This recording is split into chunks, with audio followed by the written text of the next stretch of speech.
Assalamualaikum warahmatullahi wabarakatuh. Assalamualaikum. Mohon izin Ustadz Buya, perkenalkan saya Sabta dari Aswaja Kota Dumai.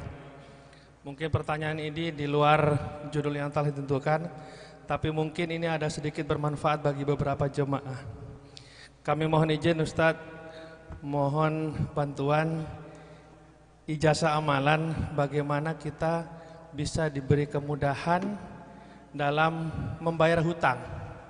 Mungkin di bawah beberapa orang ada, atau saya sendiri khususnya bisa diberi kemudahan sama Allah untuk melunasi hutang-hutang. Itu aja Ustadz dari kami. Terima kasih. Assalamualaikum warahmatullahi wabarakatuh. Assalamualaikum. Masya Allah. Bismillah. Sebelum doanya ada tipnya. Di dalam hidup itu kita jangan mengikuti gaya hidupnya orang lain. Kita sering terbawa gaya hidupnya orang lain sehingga kita memaksakan harus mempunyai sesuatu yang belum waktunya. Akhirnya kita ngutang atau kredit. Kalau sudah ngutang sama kredit bayar enggak?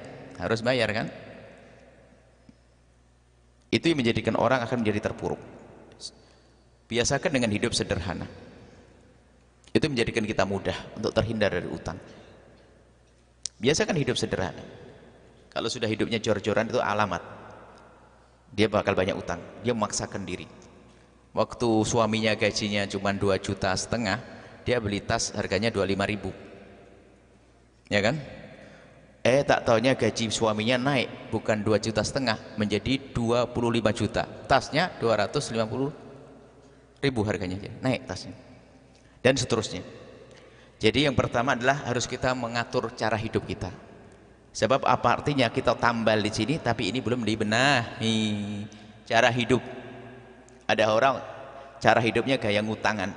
Mukanya muka ngutangan juga ada. Akhirnya gayanya gampang ngutang. Kalau ketemu sama orang lain bisa minjem duit, enggak apa-apa isengnya minjem duit sana. Itu ada model begitu. Itu bahaya. Maka yang perlu dirubah adalah cara hidupnya dulu. Anda jangan malu deh kalau kalau nasi liwet. Anda kalau tahu nasi liwet kami, wah Anda bakal senang. Nasi liwet selera paling praktis ya. Tahu nasi liwet ini? Jadi kalau nasi, jadi nanti sayur saya cacah. Saya kasih kelapa parut. Ini kayak lapar nih masuk. Kelapa parut, saya kasih teri sedikit-sedikit sama bumbu begitu. Satu piring atau bagaimana. Setelah nasi liwet sudah mulai matang, saya tumpangkan di atasnya. Saya tutup, saya keliling kemana begitu, nanti balik lagi. Itu sudah bumbunya ngerembes ke bawah. Kita balik tuh makan bareng-bareng, enaknya sudah luar biasa. Nggak usah repot deh gaya. Makan dengan kerupuk juga ada. Cuman ada gizi dikit doh, jangan kerupuk terus lah. Sederhana. Jadi jangan biasakan hidup. Ini. Jadi biarpun kita kasih apapun, jangankan kok hanya dikasih doa. Jangankan kok dikasih doa, dikasih duit untuk bayar utang pun kalau cara hidupnya belum dibenahi, besok ngutang lagi. Maka kita benahi adalah cara hidup. Jangan gengsi deh, naik sepeda, nggak punya mobil nggak ada masalah, naik angkot malah nggak usah mikirin parkir, nggak usah mikirin ini, nggak usah mikirin beli bensin. Kok bingung orang naik angkot? Ngontrak rumah gengsi, rumah mewah bayar baru dibangun pun kadang-kadang besok langsung mati juga ada. Bahkan ada rumahnya gede, kamarnya ber-AC, kulkasnya gede. Kata dokter, untuk sementara bapak jangan minum dingin, jangan tidur di tempat yang dingin. Aco. Bayangkan dunia begitu. Jadi sudahlah. Jadi jangan gengsi dengan.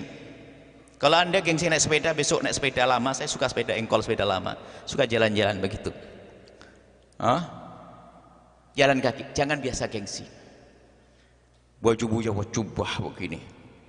Kalau di Cirebon ada namanya pasar kain, namanya Tegal Gubuk. Saya bisa kain ini ke Tegal Gubuk beli berapa semeter kiloan itu. Setelah dibikin jubah juga. Imamah putih saya cari tidak ketemu tadi. Akhirnya saya pakai hitam ini. Ini kalau beli, cuman di sini ada. Ini paling harganya 15.000, 20.000. Hah? Ada, bawa ke sini 25 lah. Naik dikit, naik kapal sebabnya. Artinya biasa saja, tidak usah kita dengan gaya hidup. Itu yang pertama, yang paling penting, dan semua kami himbau untuk seperti itu. Sebab kalau sudah ngutang, itu setan berbondong-bondong datang. Kalau kita sudah banyak utang, setan bondong-bondong datang. Bisiki, kalau dia pengurus masjid, ambil duit kotak masjid. Kalau pengurus mondok, yayasan. Kalau dia macam-macam, pokoknya dia suruh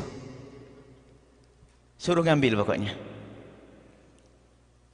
Lah ini karena apa? Karena hutang, malu, nah ditagih orang nggak bisa. Jadi kejahatannya di sana, ternyata sudah ditunggu sama setan.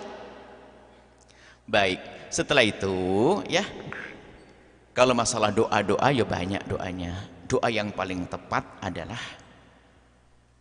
Anda berkenaan dengan waktu. Waktu yang paling indah untuk memohon adalah setelah kita melakukan sholat 5 waktu. Dengan bahasa apapun kita mengerti. Di sepertiga malam akhir, bayangkan kalau sudah hidupnya enggak sederhana, bangun malam juga enggak pernah, sholatnya kebut-kebutan, gimana ini? Jadi nah, setiap habis sholat, yaitu setiap habis sholat berdoa memohon kepada Allah dan sebagainya. Kemudian di pertengahan minta kepada Allah. Nah, itu perlu waktu-waktu yang tepat. Dan selagi masih punya utang, jangan berpikir tentang berbuat baik dulu selain bayar utang. Jangan berpikir sedekah dulu. Anda jangan tertipu. Kalau kamu sedekah nanti bisa bayar utang. Sedekahnya maksiat kok. Mempunyai utang, sedekah. Coba aja. Saya utang kepada Anda 100.000. Hari ini harus saya bayar, sementara Anda butuh 100.000. Tatonya apa? Saya sedekah 100.000 ke orang lain. Anda marah dengan saya, ya enggak? Sedekahan, hutangnya belum dibayar, kan begitu? Kita sering tertipu. Membayar utang hukumnya wajib. Dahulukan bayar utang. Jangan urus sedekah. Tapi saya kan pengen bantu pesantren Al-Bahjah tadi. Jangan bantu, ada yang bantu orang lain. Nah, kan Al-Bahjah tadi ada bosnya. Enggak, saya enggak perlu dibantu. Anda urusi diri Anda sendiri biar Anda bebas dari utang. Kalau Anda punya utang sedekah ke kami, bermasalah sih. Kecuali utang yang belum jatuh tempo dan Anda punya gambar untuk bayarnya. Contoh, Anda punya utang, tapi Anda punya gambar untuk bayar dan utangnya belum jatuh tempo, Anda boleh sedekah hari ini. Sudah jatuh tempo masih sedekah. Itu diantaranya. Jangan berpikir tentang berbuat baik kecuali urusan bayar utang, karena utang itu luar biasa. Matul ghani dzulmun, orang menunda-nunda membayar utang bagi yang mampu adalah kezaliman. Semoga Allah menjauhkan dari utang. Utang itu di siang hari gelisah, di malam hari nggak bisa tidur. Tapi dia bisa tidur, Buya, keterlaluan dia. Nggak tahu diri dia. Baik. Kemudian ada doa dari baginda Nabi SAW untuk bayar utang adalah Allahumma kfina bihalalika an haramik wa aghnina bifadlika amman siwak. Perbanyak doa itu.